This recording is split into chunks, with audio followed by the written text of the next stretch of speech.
ডিম দিয়ে দুর্দান্ত চকলেট কেক তৈরি করে নিলাম। আসসালামু আলাইকুম ভিউয়ার্স, সবাই ভালো আছেন তো? যে যেখান থেকে আজকের রেসিপিটা দেখছেন সবাইকে আমন্ত্রণ। আমি সোনিয়া কুষ্টিয়া থেকে বলছি। চমৎকার একটা কেকের রেসিপি নিয়ে হাজির হয়েছি। একদমই সিম্পল, একদমই সহজ। এখানে একটা ডিম নিয়ে নিয়েছি, নর্মাল টেম্পারেচারে থাকা ডিমটাকে ভেঙে নিলাম। তারপর এখানে নিয়ে নিচ্ছি 1/4 কাপ পরিমাণ চিনি গুঁড়া। আমি আসলে আজকে গুঁড়া চিনিটাই ব্যবহার করলাম, ঘরে ছিল এটা, এজন্য এটা দিলাম, আরও দ্রুত কেকটা তৈরি করা যাবে। আর সামান্য 1 চিমটি লবণ দিয়ে খুব ভালো করে হ্যান্ড উইচ দিয়ে গুঁড়া চিনির সাথে ডিমটাকে সুন্দর করে মিশিয়ে নিচ্ছি।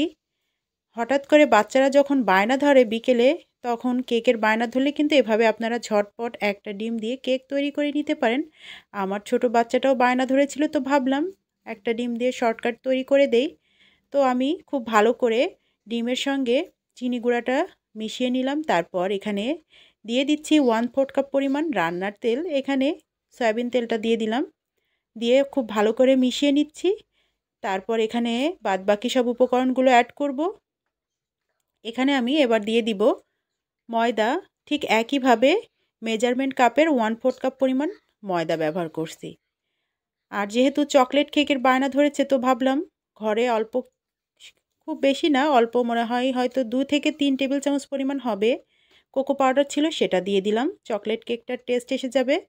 3 টেবিল চামচ পরিমাণ ছিল।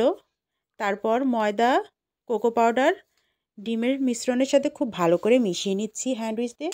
হাতের কাছে যদি হ্যান্ড উইচ না থাকে তবে চামচ দিয়ে করলেও হবে। আর যদি আপনারা চান সেক্ষেত্রে ব্লেন্ডারে ব্লেন্ড করেও নিতে পারেন। চকলেট কেকটা তৈরি করা কিন্তু খুবই ইজি।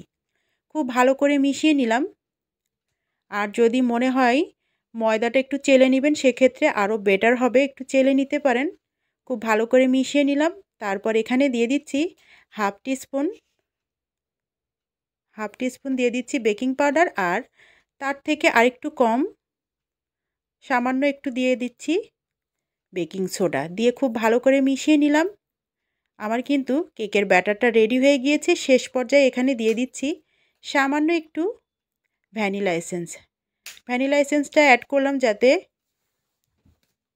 টেস্টটা সুন্দর আসে, খুব সুন্দর একটা ঘ্রাণ আসবে। এবার এখানে আমি যে বাটিতে কেকটা তৈরি করব সেই বাটিতে প্রথমে তেল ব্রাশ করে নিয়েছি। তারপর একটা কাগজের টুকরো গোল করে কেটে নিয়ে তাতে তেল ব্রাশ করে মাঝখানে বসিয়ে রেডি করে নিয়েছি বাটিটা।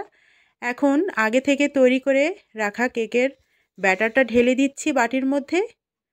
তারপর এটা কিন্তু আজকে আমি চুলাতে তৈরি করব, যেহেতু দুপুরের রান্না শেষ, চুলাটা খালি আছে, তো ভাবলাম একটা ডিম দিয়ে তৈরি করে দেই, বিকেলের নাস্তা হয়ে যাবে আমার ছেলের। এই জন্য আমি রেডি করে নিলাম কেকের ব্যাটারটা। তারপর একটা বাটিতে সেট করে একটু ঝাঁকিয়ে নিলাম যাতে বাবলস থাকলে বাবলসটা বের হয়ে আসে। আর এদিকে রান্না শেষে চুলাতে প্রেশার কুকারের মধ্যে খানিকটা বালু দিয়ে রাখছিলাম। বালিটা গরম হয়ে গিয়েছে, একদম সুন্দরভাবে গরম হয়ে গিয়েছে। তার মধ্যে একটা স্ট্যান্ড বসিয়ে দিয়ে বাটিটা বসিয়ে দিলাম। আর চুলার হিটটা কিন্তু যেহেতু কয়লার আগুন, খুব সুন্দর হিট আছে। এখন দিয়ে রাখলে এমনিতে 15-20 মিনিটে কেকটা আবার রেডি হয়ে যাবে। যেহেতু ছোট্ট একটা ডিমের কেক, খুব বেশি সময় প্রয়োজন হবে না। এবার আমি এখানে প্রেশার কুকারের ঢাকনাটা দিয়ে আর ঢাকি নাই। দেখলাম যে চুলাতে তো আর জাল করছি না, একদম মিডিয়াম টু লো হিটে আছে। তো এই পর্যায়ে আমি একটা ঢাকনা দিয়ে উপরে ঢেকে দিয়ে তার উপর একটা ইট দিয়ে চাপা দিয়ে রেখে দিলাম। 15-20 মিনিট পর কিন্তু আমি ঢাকনাটা খুলব। ততক্ষণ আমি অন্য কাজ সেরে আসছি। 15-20 মিনিট পর ঢাকনাটা খুলে দেখব। যেহেতু ছোট কেক খুব দ্রুতই হয়ে যাবে। আর এক্ষেত্রে আপনারা যদি একটু বড় কেক করতে চান টাইমটা একটু বাড়িয়ে দিবেন। আর চুলাতে কিন্তু একটু জাল রাখতে হবে লো হিটে।